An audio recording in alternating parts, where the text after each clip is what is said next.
Alright, y'all. Let's talk about the Spider-Verse game. So, I don't even really know where to start with this one. We'll go back to the, Insomniac hack that happened, however many months ago that was. Like, the Wolverine, test build that got leaked and all the Spider-Man 2 DLC stuff, which is super crazy, by the way. Alongside that, we got the Spider-Verse game that was gonna happen, that was supposed to be, GTA meets Spider-Man, I guess. And it was gonna, utilize the Spider-Verse. And from the leaks we saw, it was gonna have freaking Spider-Gwen, and it was gonna have 2099, and it looked crazy. We just got a leaked trailer today. And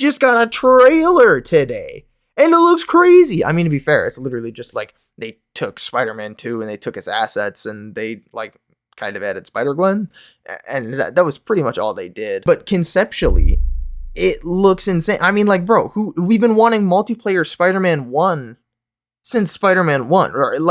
This has been a concept that we've been asking for roughly 5 years, wasn't it Jedi Josh who made the concept of Miles swinging next to Peter? And then we basically got the same exact thing in Spider-Man 2, but it still wasn't multiplayer. I still don't get that. Anyway, how do they cancel a project like this, And you know what? Actually, why would I say that?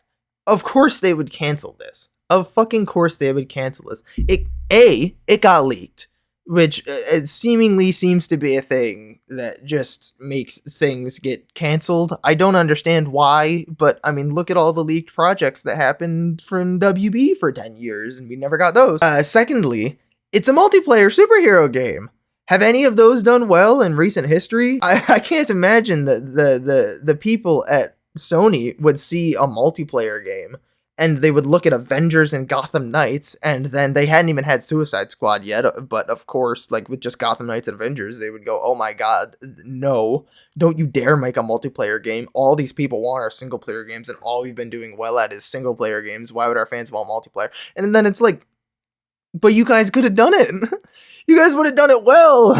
It would have been perfect. We've wanted this for years. We asked for this. We literally asked for this. We showed you we wanted this. You made a game that was based around this. You said, be greater together. And now we can't. Why? It's so sad, bro. It's so sad. We all know this would have done well, right? Even if it was littered with microtransactions, it would have been Spider-Man multiplayer, dude.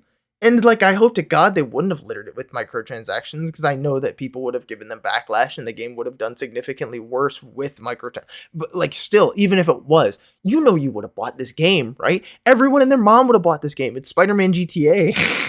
It just seems like perfect, Spider-Verse 1 did well, Spider-Verse 2 did well, the Spider-Man games did well. Make a Spider-Verse game,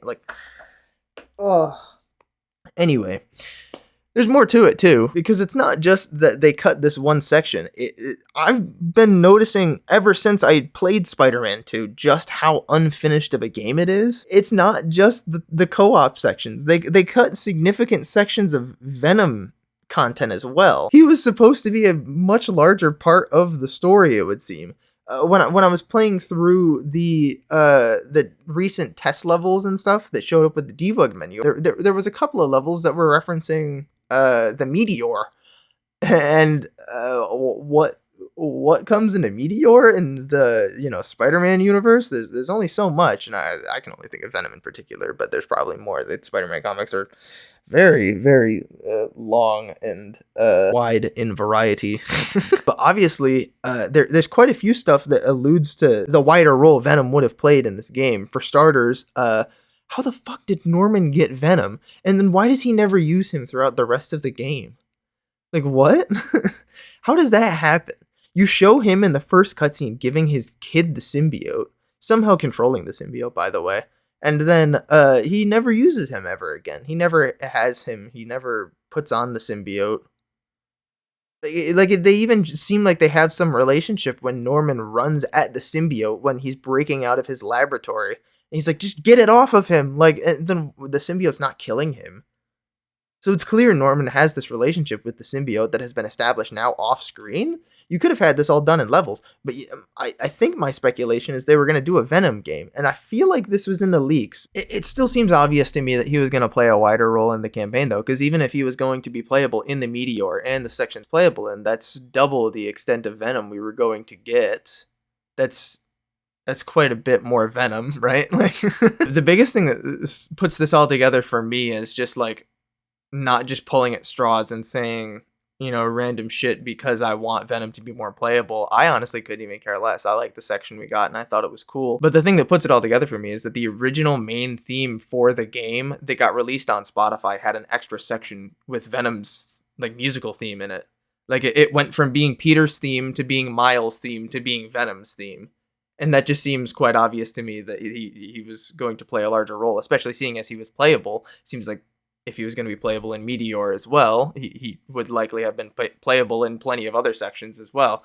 I think, didn't he even have dialogue for post-game stuff? Wasn't he going to be like free roamable, which is insane, absolutely mind-boggling? Like, how would you free roam as Venom?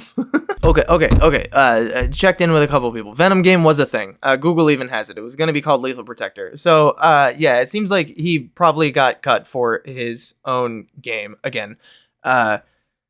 Which is crazy.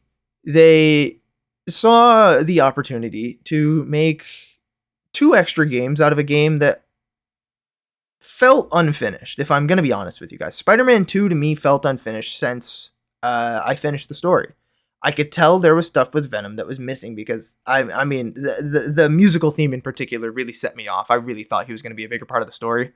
And it's just wild that they saw Venom and they saw that stuff with the Spider-Verse, and they saw their main game, and they thought, yeah, there's enough here that we can make it unfinished and then still sprinkle it out like late game, post game content. It's mind-boggling. They're disguising what Suicide Squad has done perfectly behind extra games. And if we didn't get the leak, to be honest, we would never have known the difference. And I still would have been sitting here for the rest of my life going, why did Spider-Man 2 feel so fucking unfinished? That's weird, dude. That's really weird. I hate the Insomniac leakers because they're pieces of shit for leaking all of their info. But it's kind of wild that, like, this is the stage that, like, we've gotten to with some video games and development. That they'll see a game and a product that could be totally finished, and instead of letting it be finished, they will go in and unfinish it in order to make more money. Ugh. I hate it. I just hate it. I think that might be all I got for ranting about this. Otherwise, I'm going to get fucking mad. That's annoying to know that even Insomniac has had to fall for the drip-feeding content that every video game seems to have to do now. I want finished games back. I want to go spend $70. I wish they were $60 still, by the way. I want to go spend $70 on a finished product and not have to wait 10 months for a game to possibly give me the content that I paid for. Oh, I despise it. Oh, I'm getting out of here.